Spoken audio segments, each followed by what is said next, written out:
Bom, então na aula passada nós finalizamos, né, a introdução ao sistema imunológico, nós vimos algumas características das células e órgãos do sistema imune e vimos algumas características das respostas imunológicas. E a partir da aula de hoje, nós vamos dar continuidade, né, a entender esses mecanismos que o sistema imunológico desenvolve quando ele tenta defender o nosso corpo contra esses agentes agressores.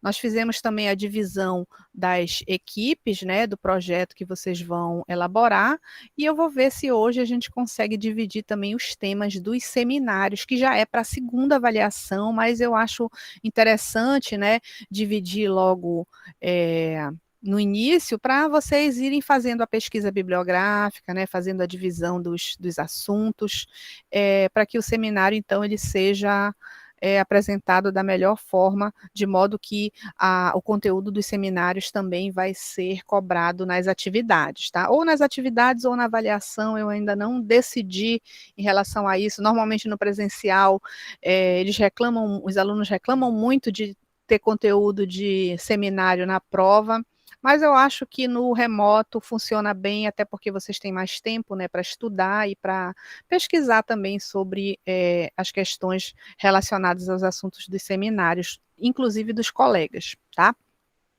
Então, na aula de hoje, a gente vai dar início ao entendimento da imunidade humoral, que é a imunidade, aquela imunidade que eu falei, que é realizada pelas substâncias que estão dissolvidas nos humores ou nos líquidos corporais, dentre eles, né, o principal é o sangue, que contém grande parte desses anticorpos, tá?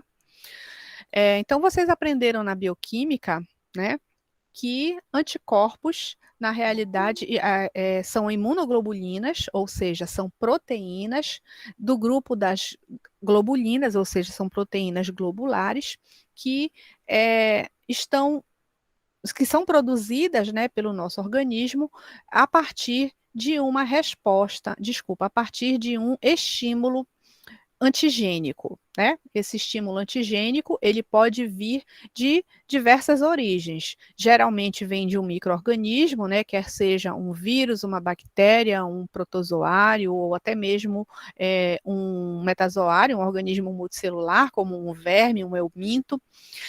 Mas ele pode, o antígeno, ele pode estar presente também em substâncias que entram em contato com o nosso corpo, que normalmente o nosso sistema imunológico não deveria reconhecer como agente estranho, como acontece no caso das reações de hipersensibilidade, que são as conhecidas alergias. Então, às vezes, a gente entra em contato com um determinado alimento ou com uma determinada substância que a gente passa no nosso corpo, na nossa pele, no cabelo, shampoo ou produto de limpeza, ou até mesmo cheiros, né, que a gente chega próximo, que a gente fica próximo, a gente começa a espirrar, e aquele processo, ele representa já o início de uma reação do sistema imunológico. Então, essas substâncias, elas vão estimular a produção dos anticorpos, que são uma das principais substâncias responsáveis por esse tipo de imunidade, que é a imunidade humoral. Então, a imunidade humoral, de um modo geral, ela é mediada por glicoproteínas, que são os anticorpos, né, ou então também conhecidas como imunoglobulinas, tá? As imunoglobulinas, elas representam uma estrutura ligada à membrana plasmática de linfócitos B e podem agir como receptores de antígenos para o reconhecimento, que foi o que eu expliquei na aula passada, né? Então, os linfócitos B, à medida que eles amadurecem, né, sendo que os linfócitos B eles amadurecem na própria medula óssea, eles vão amadurecendo através da aquisição desses receptores de superfície do grupo das imunoglobulinas, que ficam na superfície da membrana plasmática desses linfócitos, capazes de reconhecer esses antígenos. Então, o que acontece nesse caso? Essas imunoglobulinas, elas ainda são, digamos assim, entre aspas, tá? Genéricas, ou seja, elas são capazes de reconhecer uma variedade muito grande de epítopos, né? E esses epítopos, a partir do momento que eles são reconhecidos, eles modificam a expressão gênica desses linfócitos para que sejam produzidos anticorpos solúveis, ou seja, anticorpos que são liberados, são secretados dos plasmócitos, para que esses anticorpos, então, eles comecem a bloquear esses sítios de ligação que que serviriam, no caso, para invasão e colonização do micro-organismo, tá? Então, os anticorpos ou imunoglobulinas são moléculas produzidas pelas células B a partir de uma estimulação antigênica. Eles só conseguem produzir anticorpos, né, ou imunoglobulinas, a partir do momento em que esse linfócito B foi esse linfócito B, ele reconheceu esse antígeno e, a partir daí, ele sofreu essa modificação para produzir esses anticorpos solúveis, essas imunoglobulinas solúveis. Então, existem dois tipos de eu posso dizer, então, que existem dois tipos genéricos de imunoglobulinas. As imunoglobulinas ligadas à superfície da membrana do linfócito B e as imunoglobulinas solúveis, que são aquelas que são secretadas após a produção pelo próprio linfócito B, que na realidade é uma célula diferenciada do linfócito B, que nós denominamos de plasmócito. Então, essas imunoglobulinas solúveis é que elas são produzidas de acordo com a classe ou com a função de cada uma delas. Então, as imunoglobulinas solúveis, elas são divididas em IgM, IgG, IgA, IgD e IgE. São 5 classes que produzem essas imunoglobulinas. O objetivo dessa produção é a eliminação do patógeno, tá? Além disso, além da produção dos anticorpos, também atuam na imunidade humoral proteínas do sistema complemento, células fagocíticas e outros leucócitos. Então, esse anticorpo produzido pelo linfócito B ou pelo plasmócito, né, ele vai ajudar a ativar o sistema complemento, que também faz parte da imunidade humoral. Como células fagocitárias, elas podem ser estimuladas por anticorpos, também vão fazer parte da imunidade humoral, e até mesmo outros leucócitos, né, fagocíticos, também podem receber essa estimulação da imunoglobulina, do anticorpo. Então, como eu havia falado, né, os anticorpos eles são sintetizados por linfócitos B e, nesse caso, essas imunoglobulinas, elas são secretadas diretamente no plasma, nas secreções mucosas e no líquido intersticial dos tecidos, tá? A partir daí, elas podem entrar em contato com a superfície de células efetoras, como células fagocíticas, mononucleares, células NK e mastócitos, para estimular ainda um complemento da resposta imunológica. Eles são produzidos em compartimentos ligados à membrana das células B, como o retículo endoplasmático e o complexo golgiense, né, sendo que a célula secretora da imunoglobulina, ela sofre uma modificação estrutural, onde ela aumenta o seu citoplasma devido à proliferação desse retículo endoplasmático e do complexo de Golgi. Então, com isso, o citoplasma dela fica aumentado e ela fica com uma grande quantidade de retículo, justamente devido a ela ser uma célula secretora. Quando essas imunoglobulinas elas são produzidas, elas vão agir, né, elas vão ter diversas funções, tá? Uma delas é a neutralização de micro-organismos ou toxinas microbianas, através do bloqueio do sítio de ligação, onde esse micro-organismo iria invadir o tecido ou iria invadir a célula hospedeira para se proliferar. Ou então bloqueando as toxinas microbianas que iriam agir na célula-alvo, né? Se fosse uma toxina hemolítica, por exemplo, a toxina hemolítica, ela age na membrana da hemácia, né, do eritrócito ou do glóbulo vermelho, fazendo então com que ocorra a hemólise. Então, com isso, com o bloqueio desse sítio, essa toxina ela deixa de agir na sua célula-alvo. Se for uma toxina neurotóxica, por exemplo, ela tem um receptor específico para uma célula nervosa, né, que faz com que ocorra a destruição do neurônio, e aí se houver esse bloqueio, então esse bloqueio ele vai impedir que a célula seja atacada, né, e sofra os danos que deveriam ocorrer devido à ação biológica dessa toxina, que é mais ou menos, né, aquilo que a gente estava explicando na aula passada sobre os antissoros, aqueles soros antiofídicos, antiaracnídicos, antiescorpiônicos, que são constituídos de anticorpos que foram produzidos em outros animais, e esses anticorpos eles são administrados no indivíduo que foi picado por um animal peçonhento, fazendo então com que esse anticorpo bloqueie, realize o bloqueio dessa toxina, e assim, né, o indivíduo ele não sofre os efeitos prejudiciais da toxina. As imunoglobulinas também são responsáveis pela ativação do sistema complemento, né? Então, o sistema complemento a gente vai ver na próxima aula, que vai ser daqui a pouco, né? O sistema complemento é constituído de uma série de proteínas plasmáticas que estão circulantes em grandes quantidades de forma inativa no nosso organismo. Então, para que o sistema complemento inicie a sua resposta imune-humoral, ele necessita ser ativado, e uma das vias de ativação do complemento acontece por meio de um anticorpo ou uma imunoglobulina. As imunoglobulinas também auxiliam na opsonização de antígenos. Opsonização é o nome que nós damos à facilitação da fagocitose.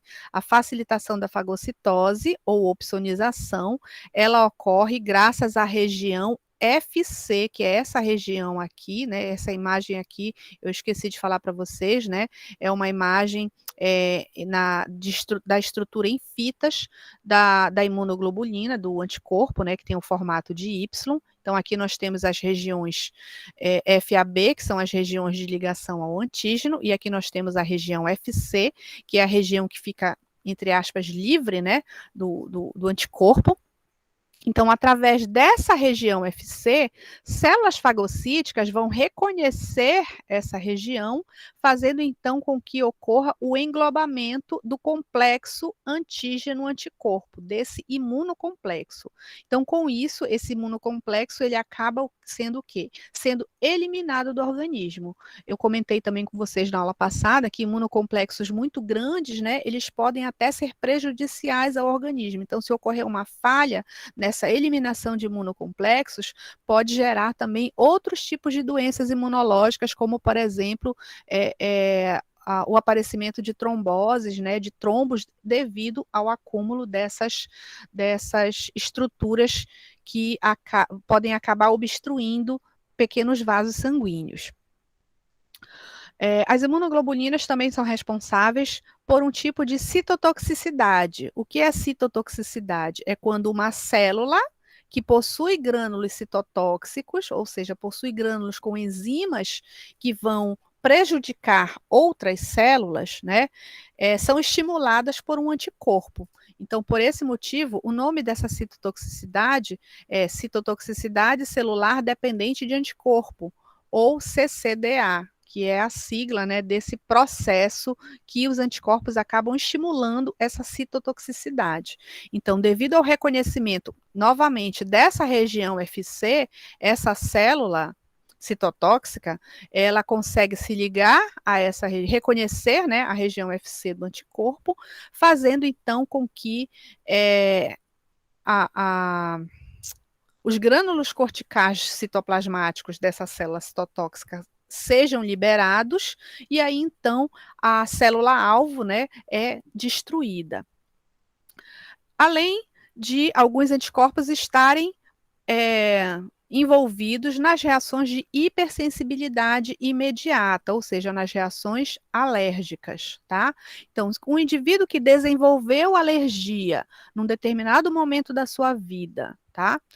a um determinado agente, pode ser um ácaro, pode ser uma poeira, pode ser um pelo de um animal, ou pode ser um camarão, ou um chocolate, ou leite,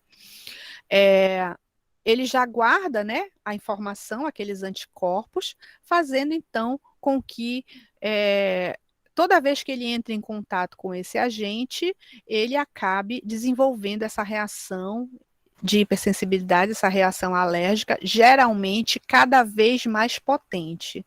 Então, por mais que você sinta que você come um camarão e você sente que o seu nariz coça ou que a sua boca coça, ou então que você sente que a sua garganta começa a inflamar imediatamente, né? E você acha que isso é normal, né? Então eu vou, da próxima vez que tiver um vatapá em casa, eu vou comer de novo. Aí da segunda vez você já sente mais forte ainda essa reação. Da terceira vez mais forte, até chegar um momento que você não consegue sentir nem o cheiro do camarão, que você já começa a lacrimejar e o nariz começa a coçar. Então, existem casos, né, em que essas reações elas acabam sendo muito exacerbadas a ponto de você não conseguir nem chegar perto desse agente, do agente que está causando essa reação. Poxa, e agora nunca mais eu vou poder comer camarão na vida? Existem tratamentos, né, com vacinas antialérgicas e etc., imunossupressores, que visam reduzir essa reação. Porém, esses tratamentos, eles são extremamente difíceis assim, do médico conseguir acertar, né, a linha de tratamento, porque a gente vai aprender lá na imunidade celular que as citocinas elas podem agir de diversas formas, então por conta disso é muito difícil, né, do médico conseguir acertar. É claro que existem alguns protocolos, né, que o médico vai seguir, de medicação, de tratamento que o médico vai seguir, que são aqueles que dão mais certo, digamos assim, mas em casos que são relativamente raros, né, é difícil dele conseguir acertar aquela linha de medicamento. Então, às vezes, é necessário fazer três, quatro tentativas de tratamento para conseguir reduzir, né, essa resposta alérgica. E outra coisa, dependendo do grau, né, de alergia, isso pode provocar um edema de glote, né, fazendo então com que ocorra a obstrução total do fluxo de ar para os pulmões, podendo levar ao sufocamento e à morte, além, é claro, da possibilidade de um choque anafilático. O que é o choque anafilático? É aquela reação de hipersensibilidade tão intensa, né, que o organismo ele praticamente entra em colapso, ele começa a gerar uma resposta inflamatória sistêmica, né, então os vasos sanguíneos começam a apresentar, né, essa resposta inflamatória e que pode, se ela não for acompanhada, né, se ela não for rapidamente interrompida, essa resposta anafilática, esse choque anafilático, ele pode levar à morte. Bom, quanto à estrutura das imunoglobulinas. Então, como a gente já viu, né, elas podem estar tanto ligadas à superfície do linfócito, quanto elas podem estar solúveis. Então, as proteínas séricas fazem parte do grupo das albuminas e globulinas, sendo que as imunoglobulinas fazem parte do grupo das gama-globulinas. Então, a estrutura básica das proteínas, né, vocês aprenderam na bioquímica que as proteínas são constituídas de quê? De aminoácidos, né, que se ligam um ao outro, né, através de ligações peptídicas. Essas ligações peptídicas, quando ocorrem, elas geram a perda de uma molécula de água e de acordo com os resíduos de aminoácidos presentes na estrutura linear, na estrutura primária da proteína, eles vão adquirir determinadas configurações, como alfas hélices, folhas beta preguiadas e assim sucessivamente, né? Então, de acordo com essas estruturas aqui, as posições dos resíduos de aminoácidos, eles vão fazer com que todas as imunoglobulinas tenham mais ou menos esse mesmo formato, tá? Essa mesma conformação, em formato de um Y ou quase um T, né? De modo que ele seja constituído por duas cadeias leves, sempre, e por duas cadeias pesadas, tá? Aqui no caso, nesse exemplo, eu tenho uma cadeia leve nessa representada por essa fita amarela, que vai até aqui, certo? Desculpa, uma cadeia pesada, representada por essa fita amarela, que faz parte tanto da região FAB quanto da região FC. E a outra cadeia pesada faz parte tanto essa fita azul, que faz parte tanto da região FC quanto da região FAB. Fazendo parte da região FAB, eu tenho as cadeias leves. Então, essas cadeias leves, elas fazem parte somente da região FAB. Então, aqui no caso, eu estou representada, ele está sendo representada pela fita verde. E aqui a outra cadeia leve está sendo representada pela fita azul escura, tá? E por que que na região FAB eu tenho duas fitas e na região FC eu tenho duas fitas também, só que da outra cadeia? Porque nesse caso aqui é necessário haver o quê? Um sítio de ligação ao antígeno. Então, as duas cadeias, tá? Elas vão se organizar de forma que fique uma estrutura onde o antígeno vai se encaixar lá dentro, certo? Então, essa estrutura básica, composta de duas cadeias leves e duas cadeias pesadas, onde as cadeias leves fazem parte só da região FAB e as cadeias pesadas fazem parte de ambas as regiões, a FAB e a FC, elas apresentam variedades nas regiões que se ligam ao antígeno, que são essas regiões da extremidade aqui dos braços, certo? Então, aqui eu chamo de haste ou região FC, e aqui eu chamo de braços ou regiões FAB. E essas estruturas, essa variedade muito grande nas estruturas das regiões FAB, elas vão me dar aproximadamente 10 milhões a 1 bilhão de tipos de imunoglobulinas capazes de serem produzidas. Por que tudo isso? Porque ao longo da vida, né, as pessoas, os animais, eles são expostos a milhões, bilhões realmente de tipos de micro-organismo ou de antígenos que podem estimular a produção desses anticorpos, tá? As imunoglobulinas, elas são constituídas de duas cadeias leves idênticas e duas cadeias pesadas idênticas, onde elas vão se organizar no formato de um Y, né? Então, são 4 cadeias polipeptídicas, ou seja, 4 cadeias constituídas de muitos peptídeos de aminoácidos, onde duas leves e duas pesadas vão se organizar de modo a formar um Y, dessa forma que eu falei para vocês, né? Aqui uma cadeia pesada em amarelo, outra cadeia pesada em azul claro, uma cadeia leve em verde e uma cadeia leve em azul escuro. Então, a haste do Y, que seria essa região aqui, ou essa região aqui, ela constitui o meu fragmento FC. Ele recebeu esse nome porque ele é um fragmento cristalizável. É esse fragmento que vai dar a atividade biológica e, logicamente, a classe da imunoglobulina, certo?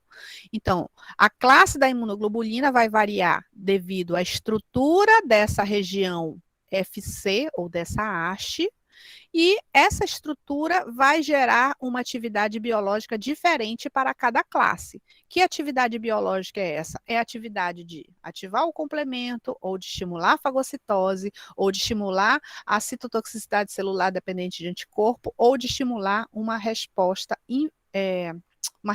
alérgica, tá? Então, os braços, que são essas regiões aqui do Y, né? A parte de cima, assim, do Y, essas regiões aqui, constituem os fragmentos FAB. Como eu já havia falado, AB vem da abreviatura, né, de fragmento de ligação ao antígeno, em inglês, né? Então, Fragment Antigen Binding, que é a região que vai realizar a ligação com o antígeno, como o próprio nome diz, fragmento de ligação ao antígeno. Em relação ao tamanho das cadeias, as cadeias leves apresentam cerca de 24 kilodaltons cada uma, aproximadamente, né? E as cadeias pesadas, 55 a 70 kilodaltons, dependendo da classe da imunoglobulina e dos domínios que vão fazer, né, aquela estrutura.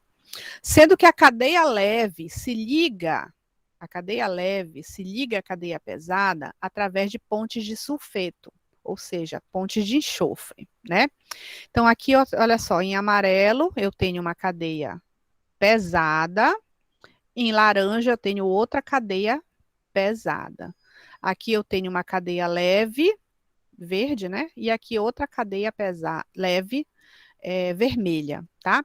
De modo que essa cadeia se liga a essa através de ponte de sulfeto, assim como essa a essa, e também as cadeias pesadas, as regiões FC, né, das cadeias pesadas também se ligam entre elas através de pontes de sulfeto.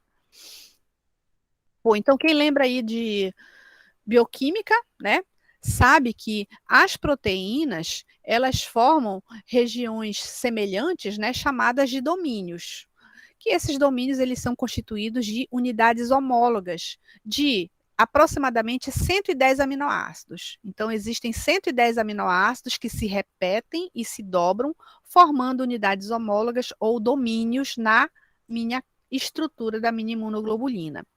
Sendo que a região aminoterminal é a região variável, então aqui eu tenho a minha região aminoterminal, que é a região variável, e aqui no final eu tenho a minha região carboxiterminal, que é a minha região constante, que apresenta 3 a 4 domínios de ligação. Então, logicamente, a minha cadeia leve, né, tem a minha região aminoterminal na região FC, que é a região variável. Por que ela é variável? Porque ela precisa variar para reconhecer diversos antígenos. E a minha região carboxiterminal, aqui próximo, né, do final da cadeia. Da mesma forma, a minha cadeia leve, que está representada em azul aqui. As cadeias pesadas, que fazem parte tanto da região FAB quanto da região FC, né, elas vão ter a região aminoterminal na região variável, que é a região FAB, e a região carboxiterminal na região constante, no fragmento FC, que é a região constante, tá? Como a gente está observando aqui. Então,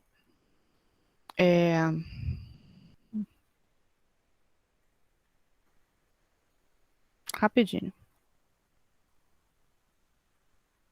Então, nesse caso aqui, o que que acontece? Eu tenho aqui uma cadeia pesada e outra cadeia pesada, certo? Estão ligadas entre si por pontes de sulfeto. E aqui eu tenho uma cadeia leve e outra cadeia leve, onde a cadeia leve se liga pesada também por pontes de sulfeto, tá? Na minha cadeia pesada, eu tenho a região aminoterminal, olha só, o nitrogênio, né, que faz parte da região amino, e a minha função carboxiterminal, que é a carboxila, né, que faz parte da região constante, tá? Da mesma forma, aminoterminal, carboxiterminal. Aminoterminal, carboxiterminal, tá? Eu tenho aqui uma região variável, que está marcada aqui com uma coloração mais escura, tá? Sendo que dessa região variável, eu tenho alguns segmentos hipervariáveis. Esses segmentos hipervariáveis representam exatamente o sítio de ligação ao antígeno, tá? Então, a minha imunoglobulina, ela pode ser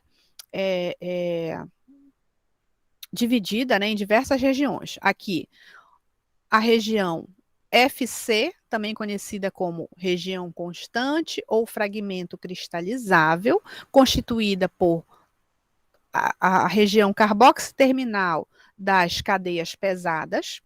Eu tenho aqui a minha região FAB, que representa os braços, né? Ou fragmentos de ligação ao antígeno. Esses fragmentos de ligação ao antígeno são constituídos tanto de cadeia pesada quanto de cadeia leve, sendo que essas cadeias são ligadas entre si por pontes de sulfeto. Na região mais distal, eu tenho a região variável e mais ainda próximo do final eu tenho a região hipervariável. Oi, pode falar, Lucas. Professora, quando a gente fala de lipídios, eles têm, quando a gente tem insaturação numa cadeia lipídica, ela causa uma curvatura, né, na cadeia, normalmente naquela cauda. Aliás, pode ser de lipídios ou de fosfolipídios, né? Se a gente falar de membrana plasmática e tal, enfim. No caso, existe essa curvatura nessa cadeia mais pesada e é uma insaturação também que causa isso Não, ou não não? é saturação, são justamente a posição dos domínios de aminoácidos. Lembra daquela estrutura? Olha só a estrutura aqui. Então, o que está acontecendo aqui? Nessa região que está causando essa curvatura, eu tenho apenas uma estrutura linear. Entendeu? Lembra que a estrutura proteica, né, ela é baseada de acordo com o quê? De acordo com a estabilidade da proteína, certo? Quando essa proteína ela sofre ação ou de uma base, ou de um ácido, ou de um sal, ou até mesmo de uma temperatura elevada, essas moléculas elas vão se organizar de forma diferente para tentar o quê? Encontrar estabilidade. Tá? Então, aqui não está relacionado com a saturação, nem com insaturação, na realidade, né? Está relacionado com o quê? Com a posição desses resíduos de aminoácidos, né? Que fazem com que a estrutura mais estável tenha esse formato. Tá certo? Tá legal, professor. Obrigado. Mais tarde, a gente vai ver melhor essa imagem aqui, para a gente entender onde tem folha beta preguiada, onde tem alfa-hélice, né, para a gente ver como é mesmo que essa proteína ela se comporta, como é que essa cadeia, né, linear, essa estrutura primária se comporta em relação à secundária, terciária e no caso aqui quaternária, porque eu tenho várias moléculas, né, interagindo entre si, tá? Mas de um modo geral, se eu olhar assim de um modo bem geral, eu tenho uma estrutura o quê? Globular, né? Por isso que ela é uma imunoglobulina. Então, o formato geral dela é globular, tá? Não é uma proteína fibrosa. Então, nesse caso aqui, que eu tenho a minha região FAB, que é dividida em região variável e região hipervariável, que é essa região final aqui, eu tenho exatamente um encaixe onde o meu determinante antigênico pertencente ao meu antígeno, ou seja, o meu epítopo pertencente ao meu antígeno, vai ser reconhecido, né? E com isso vai ocorrer o quê? O bloqueio desse determinante aqui, desse epítopo, tá? Bom, então, as regiões variáveis, que são essas regiões aqui, tá? Elas apresentam 3 segmentos hipervariáveis de 10 aminoácidos cada, né? Constituídos de receptores CDR1, CDR2 e CDR3, né? Então, são esses 3 segmentos hipervariáveis de 10 aminoácidos, CDR1, CDR2 e CDR3, que vão ser as regiões que vão determinar a complementariedade. Então, ali naquela imagem, né, anterior, a gente viu ali tudo bonitinho, né, igual uma chave fechadura. Não é bem assim, tá? Por quê? Porque ele não vai se encaixar perfeitamente numa estrutura rígida. A gente tem que lembrar que isso é uma molécula, né? Que isso é uma estrutura molecular e as moléculas elas são constituídas de quê? De átomos, né? E esses átomos eles ficam numa posição em que aquele determinante antigênico ele vai se encaixar perfeitamente e vai combinar perfeitamente esses átomos para que ocorram ligações químicas entre esses átomos, do antígeno e do anticorpo, né? Os tipos de ligações que vão ocorrer entre o antígeno e o anticorpo é que vão determinar a valência e a potência, digamos assim, do anticorpo. Então, existem ligações químicas que são mais fortes e existem ligações químicas que são mais fracas e, portanto, reversíveis. No caso de alguns anticorpos com ligações reversíveis, o que acontece é que, após a ligação, ele modifica a estrutura do antígeno, impedindo, então, que esse antígeno se ligue, né, na sua célula-alvo, ou então se ligue para provocar a invasão tecidual. E existem casos em que não, em que essa ligação ela acaba não sendo reversível, ela acaba sendo, como é que eu posso dizer, fixa, né? Ela fica bloqueando permanentemente esse antígeno, esse epítopo desse antígeno, então é necessário que ocorra a eliminação, né, através do reconhecimento dessa região FC para que esse imunocomplexo ele seja eliminado, tá? Então, geralmente o símbolo dos anticorpos eles são vistos nessa forma, nesse formato, né, de Y, tá? Mas a gente sabe, né, que esse Y é constituído de cadeias pesadas, como a gente está vendo aqui em verde, e cadeias leves, como a gente está vendo aqui em azul. E nessa região final, das regiões FAB, é que vai ocorrer, né, os segmentos hipervariáveis, para que ocorra a ligação perfeita com o antígeno. Bom, então, essas imunoglobulinas, elas podem ser classificadas de acordo com diferenças existentes nas regiões FC, ou seja, nos fragmentos cristalizáveis ou na região constante, né? Essas regiões FC, né, que são constituídas de cadeias pesadas, elas vão ter algumas diferenças em relação ao tamanho, à carga elétrica, a composição de aminoácidos e ao conteúdo de carboidratos, que alguns também possuem carboidratos, né, aderidos na sua estrutura.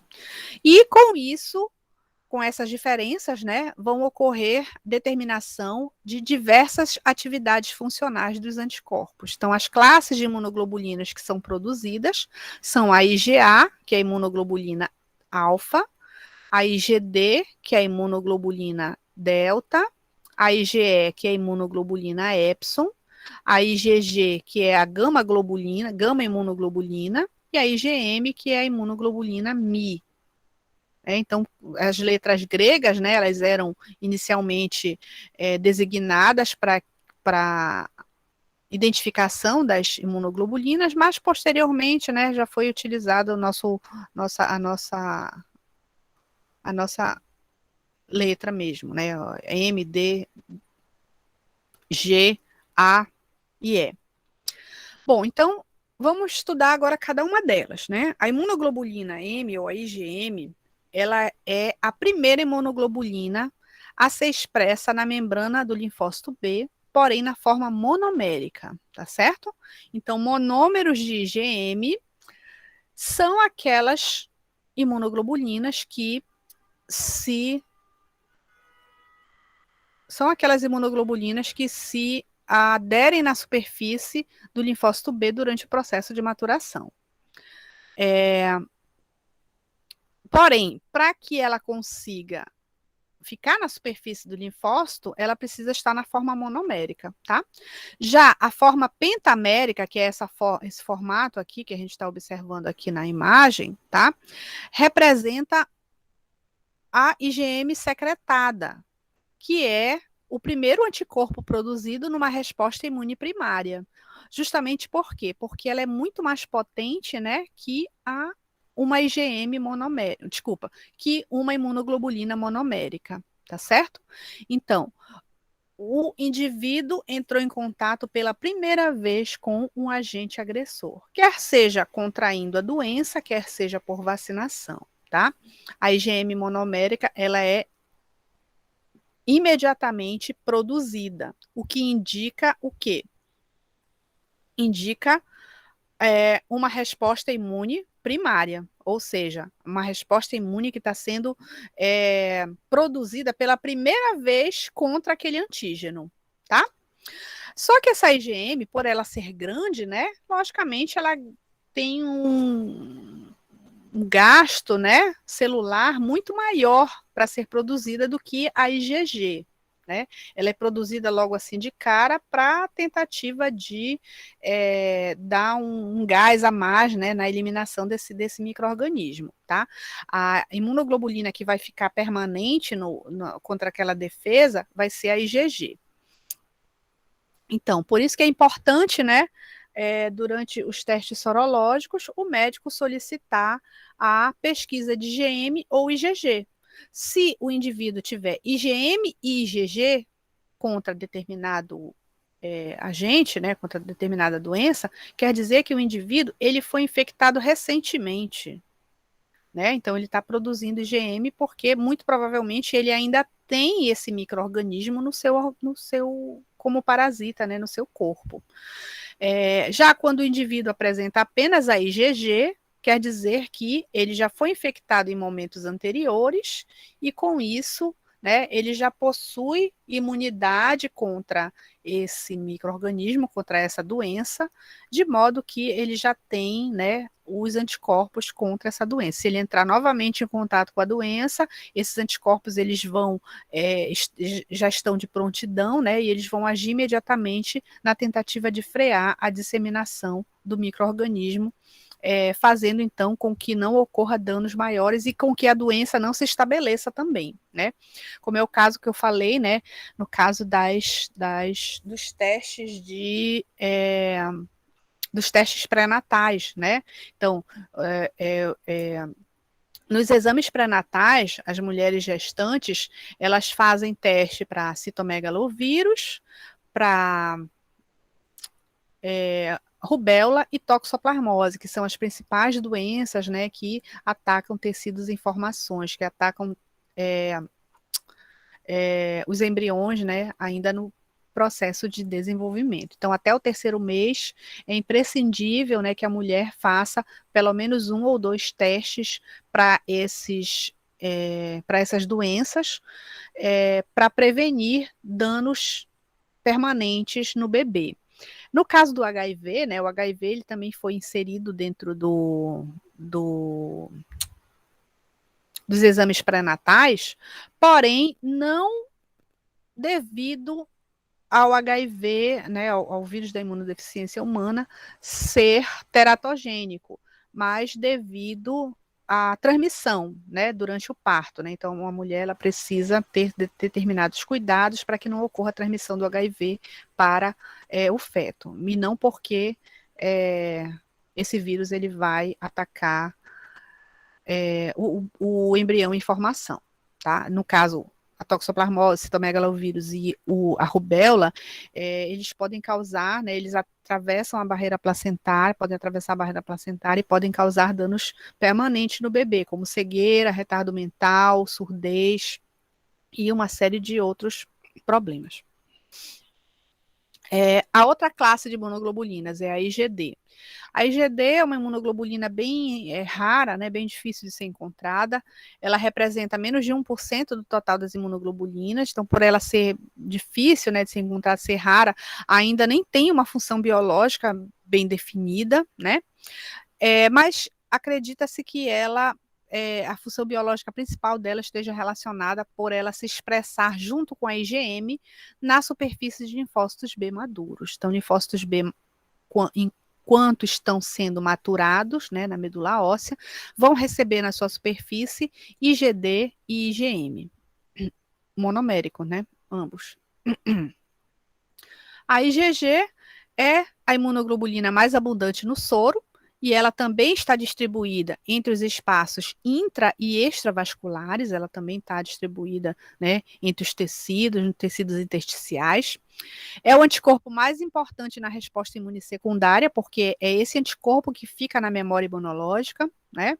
Então, ele fica circulante no organismo durante longos períodos de tempo, ou dependendo da situação, né? Até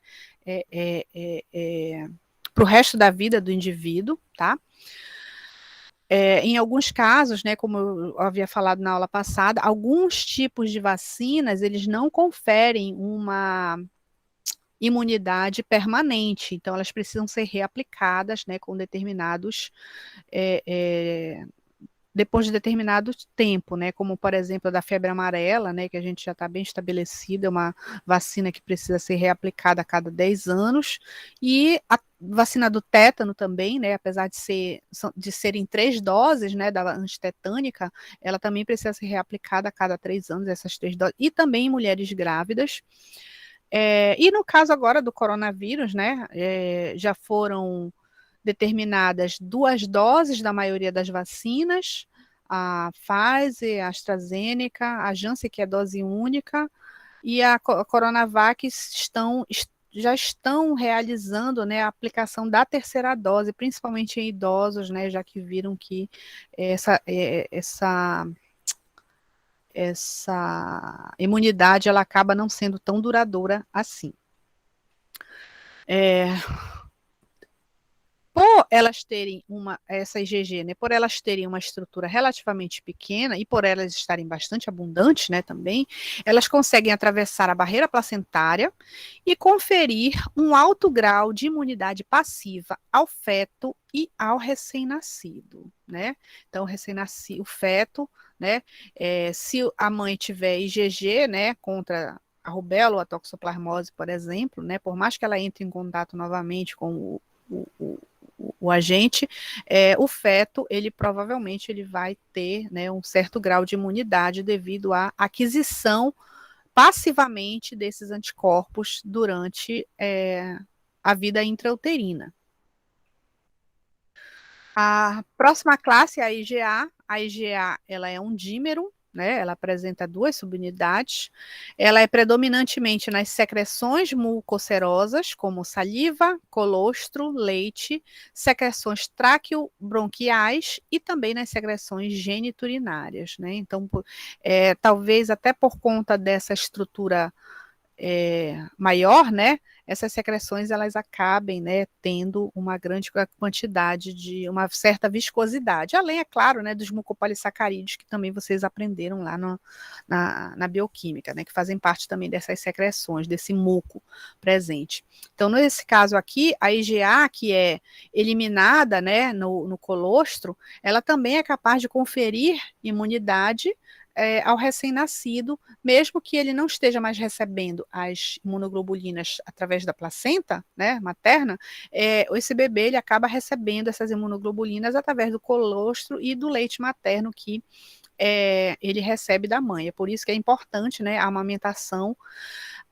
A Organização Mundial da Saúde recomenda, né, que os bebês eles sejam amamentados até os 2 anos de idade, sendo que até os 6 meses o ideal é que a alimentação seja exclusivamente com leite materno, né? Então, quem ainda não teve bebê ainda, aí já sabe que até os 6 meses de idade não é necessário você dar nenhum outro alimento para o bebê, inclusive água. Nem água é necessário dar, porque o leite, né, já contém a quantidade suficiente de água para o crescimento adequado do bebê, além, é claro, de você estar fornecendo, né, um alto grau de imunidade aí através dos seus anticorpos.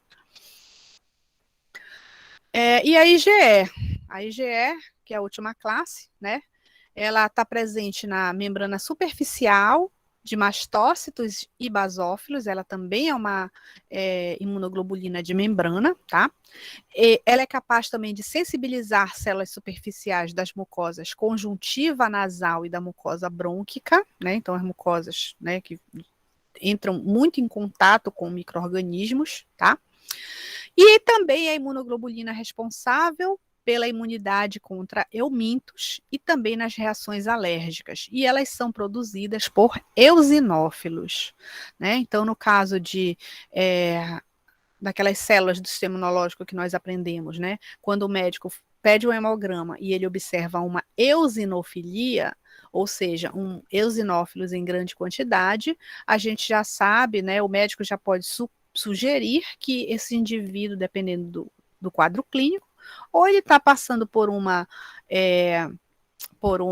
infestação de parasitas intestinais, né, como eumintos, por exemplo, ou então está sofrendo uma crise alérgica. Então, por isso é importante, né, não só o diagnóstico laboratorial, mas também o diagnóstico clínico para identificar, né, o que o paciente está passando. Então, aqui um resumo, né, das imunoglobulinas IgM, no caso aqui as secretadas, né, a IgM pentamérica, IgD, IgE e IgG são monoméricas e a IgA é um dímero, ela é uma proteína dimérica. Bom, então, esses anticorpos, eles precisam reconhecer os antígenos e esse reconhecimento se dá com a perfeita ligação, né, entre a região FAB, as regiões hipervariáveis da região FAB, com o epítopo daqueles antígenos, tá? Então, os linfócitos B, a célula, né, o linfócito B, consegue reconhecer somente macromoléculas, ou seja, moléculas grandes, né, que geralmente estão localizadas onde? Na superfície dos micro-organismos, tá? Mas os anticorpos solúveis, no caso, né, os anticorpos que não estão na superfície das células dos leucócitos, eles podem reconhecer qualquer tipo de molécula biológica, como metabólitos, que no caso são proteínas, substâncias que foram produzidas a partir da degradação de outras, podem reconhecer carboidratos, lipídios, outras proteínas, fosfolipídios e até ácidos nucleicos, tá? Sendo que todas essas estruturas aqui, elas podem servir como o quê? Antígenos, né? Então, o anticorpo, ele só se liga aqui a um antígeno ou ao epítopo de um antígeno. Então, dessa forma, metabólitos, açúcares, lipídios, proteínas, fosfolipídios e ácidos nucleicos podem funcionar como imunógeno. E o que é um imunógeno? É qualquer substância capaz de estimular uma resposta imunológica, tá? Por esse motivo, né, a gente pode desenvolver respostas imunológicas contra qualquer tipo de situação, né? Como eu já havia falado na aula passada, pode ser uma molécula de um alimento, uma molécula presente num perfume, num hidratante, num shampoo, num material de limpeza.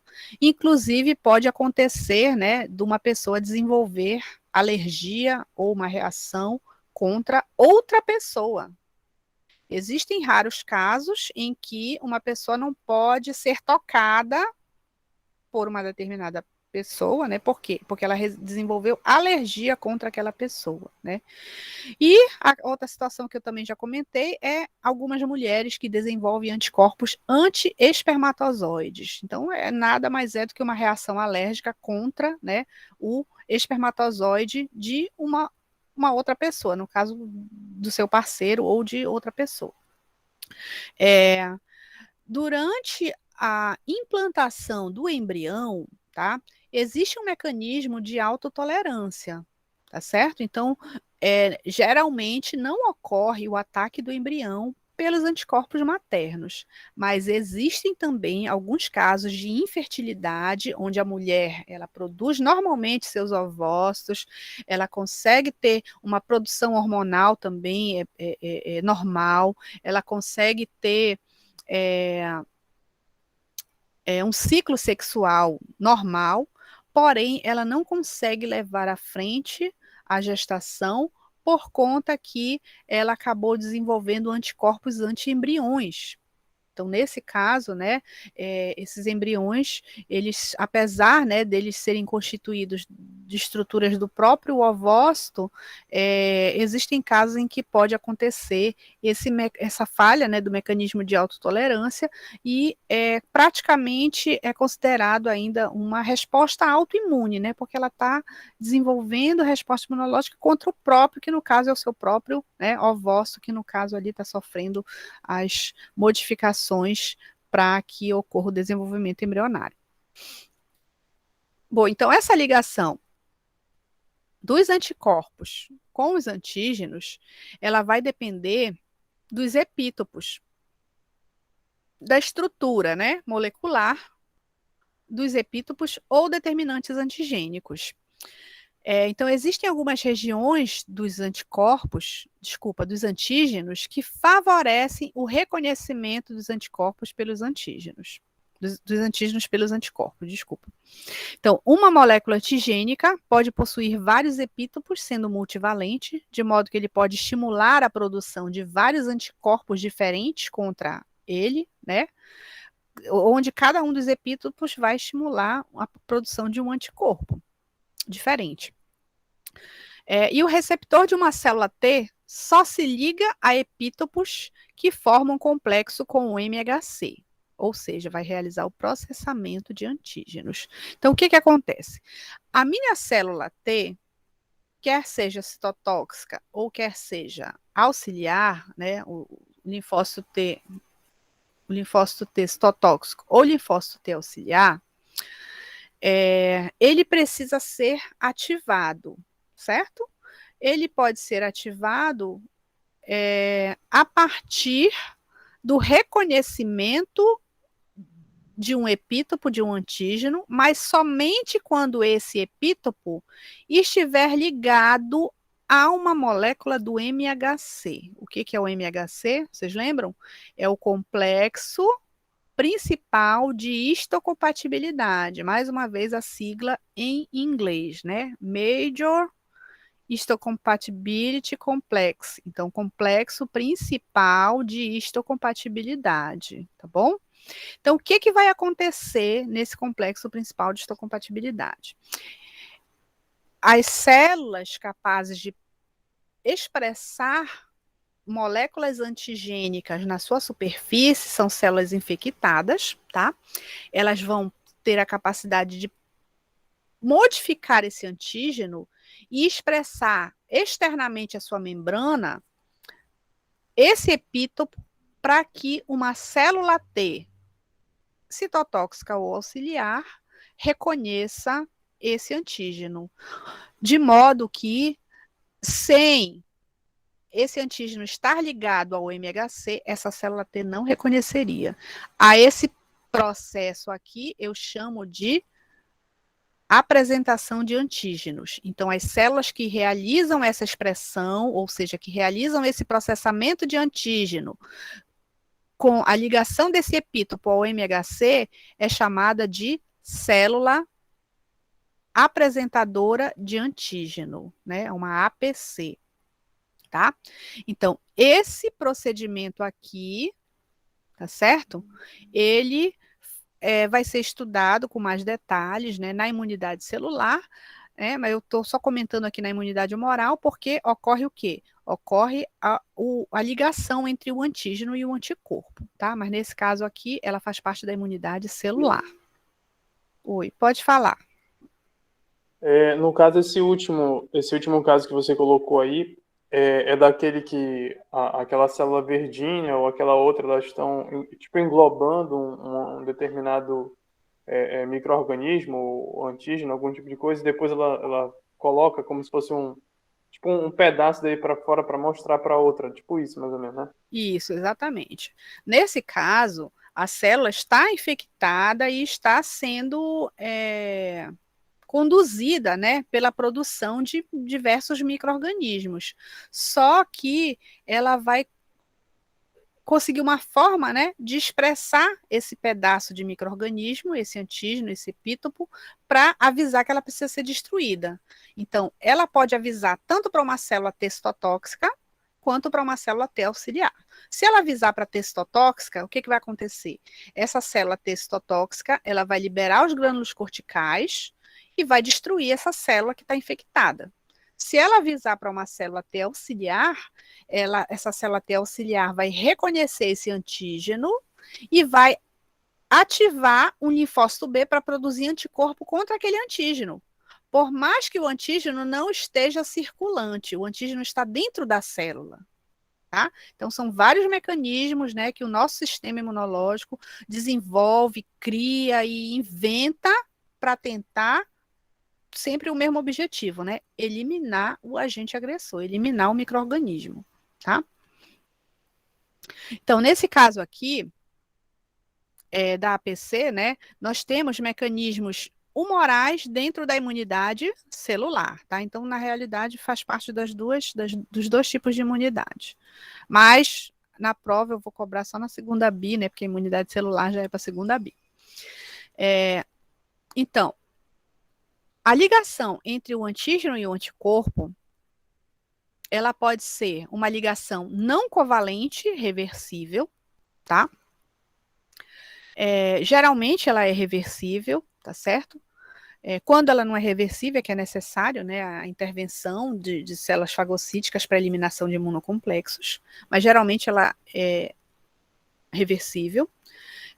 Elas podem ocorrer através de forças eletrostáticas, no caso, a aproximação, né, de cargas negativas, positivas, pontes iônicas, pontes de hidrogênio ou força de Van der Waals, né? E para quem lembra, né, de química, sabe que as forças de Van der Waals, elas são relativamente fracas, né? Mais fracas que a ligação covalente e ponte de hidrogênio. E, logicamente, o tipo de ligação que vai se formar, ela vai depender da estrutura dos sítios de ligação, ou seja, da estrutura tanto do antígeno quanto do anticorpo. Então, aqui no caso, geralmente, a ligação é reversível porque é necessário a associação e a dissociação, sendo que quando ocorre a dissociação, esse anticorpo aqui ele já vai modificado. Então, esse antígeno ele já vai modificado. Então, o anticorpo ele tem a capacidade de modificar o sítio, fazendo então com que esse antígeno não consiga mais realizar a sua função biológica, que é ou invadir a célula hospedeira, ou provocar, né, dano na célula-alvo, no sítio de ligação da célula-alvo. De modo que o anticorpo ele pode se ligar a um antígeno, né, ou ele pode se ligar a diversas regiões do mesmo antígeno, porque esse antígeno possui vários epítopos, né, ou ele pode se ligar somente a um, e aqui no caso pode se ligar a um outro antígeno, né, um epítopo de outro antígeno, fazendo parte de outro micro-organismo, tá? Ocorrendo ou não, né, a dissociação. Então, aqui são exemplos de aproximações, né, que precisam ocorrer para que ocorra a ligação entre o antígeno e o anticorpo. Aqui seria o antígeno, em rosa, aqui o anticorpo em azul, e aqui as estruturas que estão sendo expostas para que ocorra essa ligação. Então, no caso aqui de uma ponte de hidrogênio, é necessário que uma hidroxila do antígeno se ligue próximo, né, esteja próximo à carbonila do anticorpo. No caso de uma ponte iônica, uma carga negativa se aproxima de uma carga positiva. No caso de interações hidrofóbicas, aqui no caso eu tenho, né, uma estrutura que vai ficar protegida, né, por conta da estrutura lipídica. E aqui, no caso, força de Van der Waals, que são aproximações também, que são praticamente as ligações mais fracas, né, que as reações químicas realizam, né. E aqui também pontes iônicas, da mesma forma, né, que eu tenho um polo positivo no anticorpo, eu posso também ter um polo positivo no antígeno, né, um polo positivo no antígeno, um polo positivo no anticorpo e vice-versa, gerando uma ligação iônica, uma ponte iônica. Bom, então, essa atividade avaliativa, eu já disponibilizei, né, a primeira atividade avaliativa referente à introdução. A próxima atividade avaliativa é essa aqui, né, eu vou colocar também essas perguntas no formulário lá no SIGA, né, que na realidade é o resumo da nossa aula de hoje, né, o que nós vimos hoje?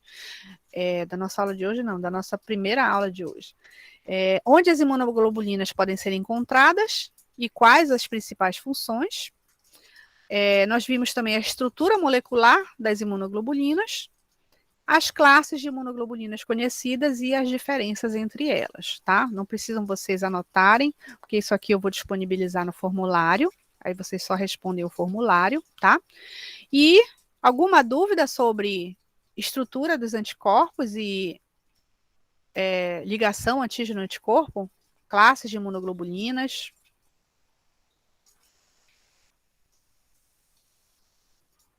Nenhuma dúvida por enquanto? Eu já disponibilizei os livros para vocês? Livros em PDF?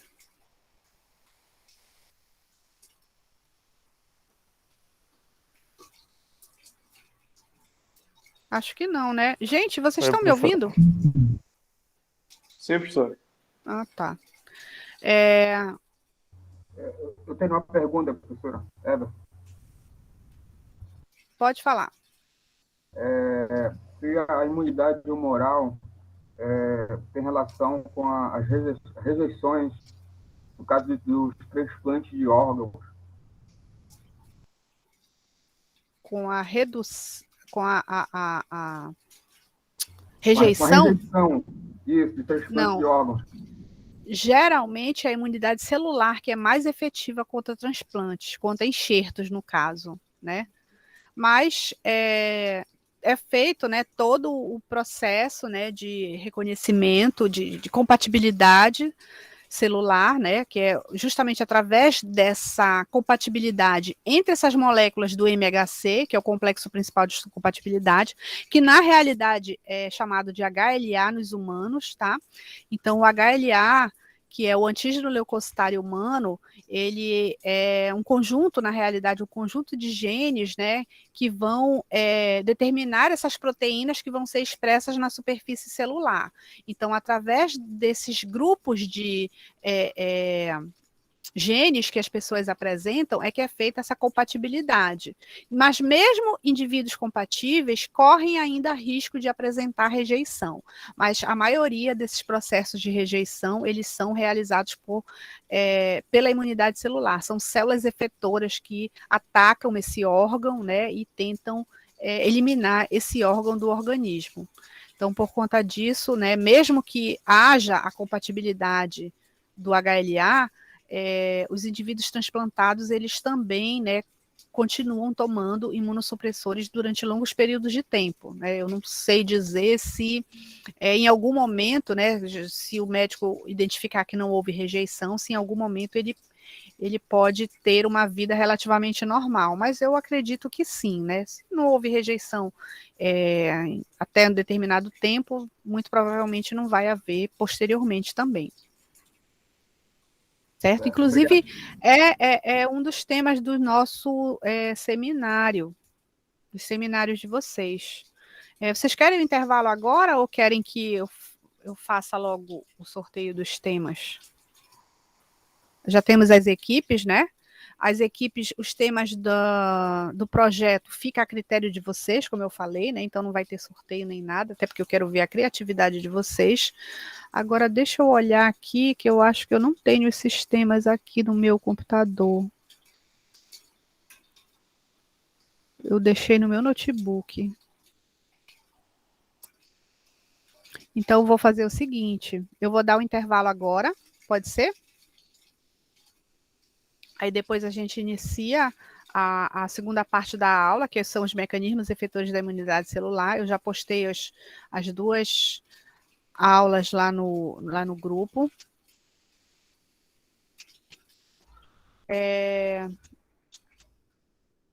Estou postando também no Siga e no Classroom. E aí eu vou pegar meu notebook lá em cima para verificar quais são os temas dos seminários para a gente fazer a divisão assim que a gente retornar. Tá bom assim? Por mim, tudo bem, pessoal. Tá, então tá. Eu vou dar um intervalo de seminário ou projeto, 30 professor? minutos. Oi? O projeto é para a Seminário ou primeira bi. projeto? O projeto é para a primeira bi. O seminário é para a segunda. Ah, tá. Tá? Então, são 20 horas e 7 minutos. Às 20h30 a gente retorna, tá? É só o tempo de eu pegar o notebook lá em cima e passar os arquivos aqui para esse computador, tá bom? Tudo bem. Tá bom, pessoal. Então tá, vou Tá legal. interromper e daqui a pouco a gente volta.